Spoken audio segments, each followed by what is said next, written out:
President Obama addressed the nation with a plan to destroy the so-called Islamic State, a group that's terrorized civilians in Syria and Iraq.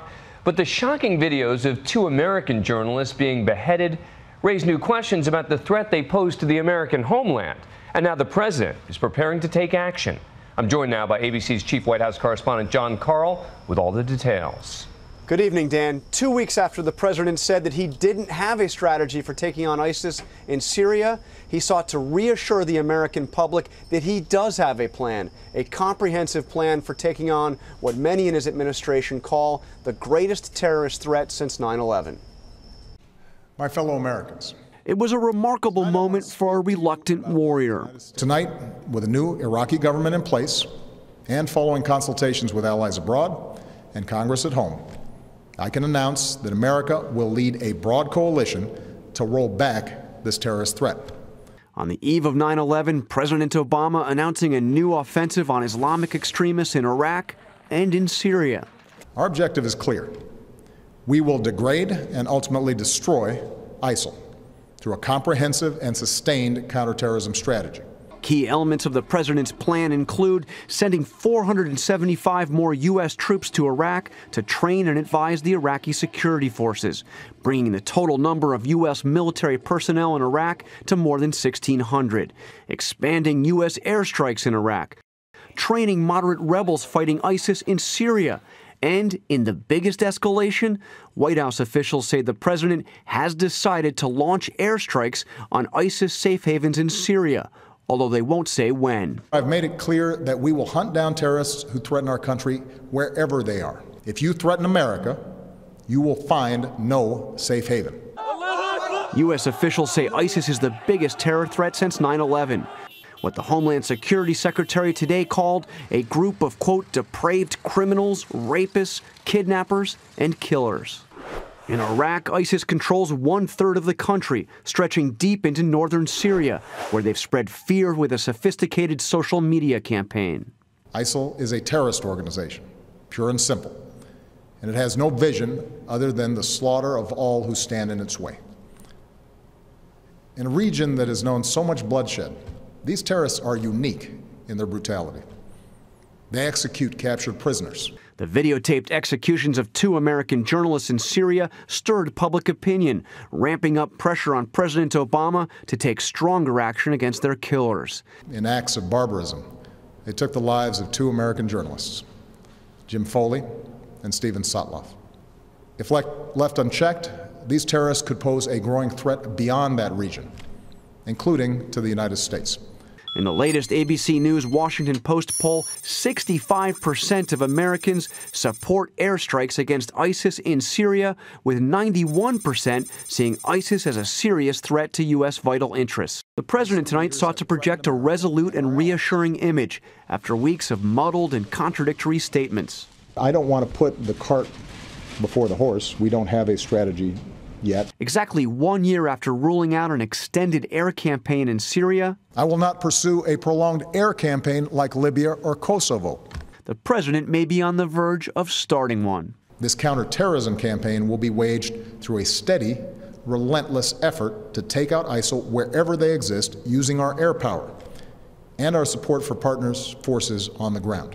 The president vowed the new war will involve no U.S. combat boots on the ground in Iraq or Syria, a message Secretary of State John Kerry delivered personally today in Baghdad. The President of the United States and other leaders of other countries have eliminated the notion of their forces being engaged in direct combat. Still, the number of U.S. troops in Iraq has been quietly rising. They may not be combat forces, but they face combat danger. Just last week, there was reported gunfire aimed at the U.S. Embassy in Baghdad. Republicans have criticized the president's posture towards the threat as too cautious. And President Obama seems willfully blind to one of the key facts about the post-9/11 security apparatus. It is not self-sustaining. Congress could vote as soon as next week on whether to authorize U.S. military training of Syrian rebels in the fight against ISIS, a fight the White House says could last for years. For Nightline, I'm Jonathan Karl at the White House. The president's speech would seem to elevate the stakes even further for any other American captives being held by the terror group. ABC's chief investigative correspondent Brian Ross joins us now. Brian, what can you tell us about what this may mean for them and for the American homeland? Well, Dan, without a doubt, the turning point for the U.S. in dealing with ISIS came after those videos of 2 American journalists being brutally executed.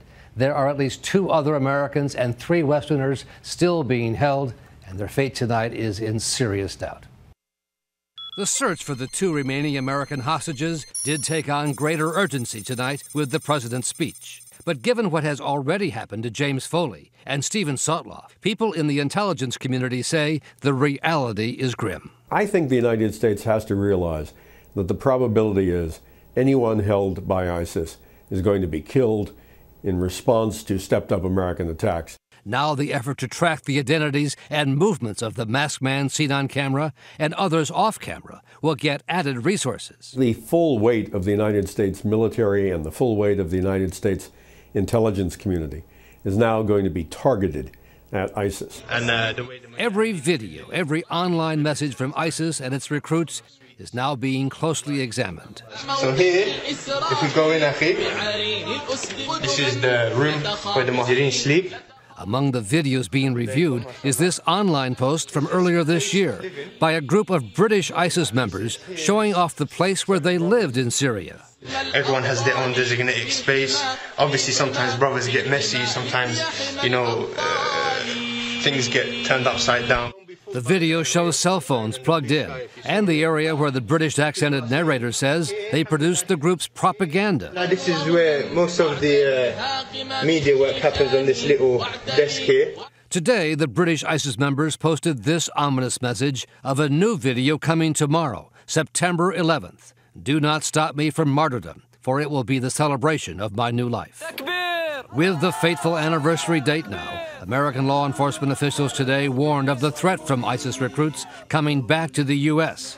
New York Police Commissioner William Bratton. ISIS creates a totally new area of threat for us, and one that is probably even more potentially impactful on us than Al-Qaeda.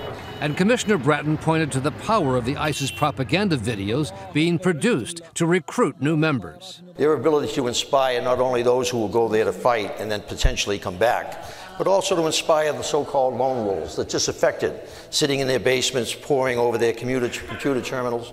They have an incredible ability to influence those young men and women. And this 19-year-old nurse's aide from Denver, Shannon Conley, is one of the young women who apparently fell for it. Federal prosecutors say she was lured into becoming the bride of a 32-year-old ISIS fighter in Syria, a recent Muslim convert. Conley said she had found a kindred spirit and began training in military tactics and weapons. It was only after members of this Denver church tipped off the FBI that the government moved in to stop her from flying off to Syria.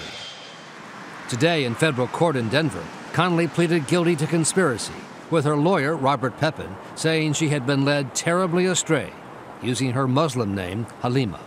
Like all of us, Halima has been horrified to learn of the slaughter and oppression at the hands of the people controlling ISIS. It was never her vision to have any role in any of that. Halima is fully aware that the fact that she was arrested may very well have saved her. But the greater concern is of the American recruits who were not caught in time. I think the fear in the White House tonight has to be that the president announces something against ISIS tonight and there's an attack tomorrow. The truth would be, however, that ISIS was going after us anyway and has been planning that for a long time. The U.S. says it has no information of any imminent attack by ISIS or any other group. But as it has been for the last 13 years, September 11th will again be a day of great anxiety. Brian Ross, ABC News, New York.